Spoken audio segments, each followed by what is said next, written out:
Saya pegawai pengurus bagi bahagian pilihan raya negeri N16 Sungai Balang. Dengan ini memaklumkan menerima kertas penamaan calon daripada 3 orang calon bagi pemilihan ke Dewan Undangan bagi negeri bagi bahagian pilihan raya negeri N16 Sungai Balang. Mereka telah mengemukakan kertas-kertas penamaan mereka pada masa yang berikut. Pertama, Ina Suraya binti Badarudin, masa 9.04 pagi, Parti Pakatan Harapan.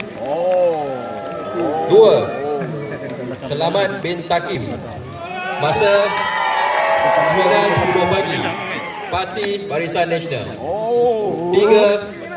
Muhammad Amin bin Sailan, Alayas, masa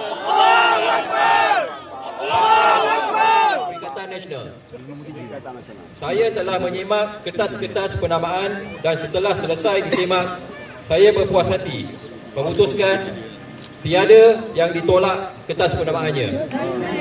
Dengan ini, saya mengumumkan calon-calon yang disahkan bertanding dalam bahagian pilihan raya negeri N16 Sungai Balang mengikut susunan dalam kertas undi seperti yang berikut.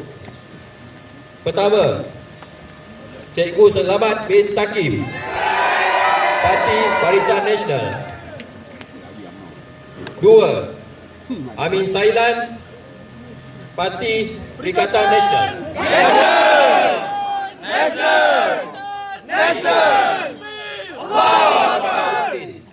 Parti Pakatan Harapan.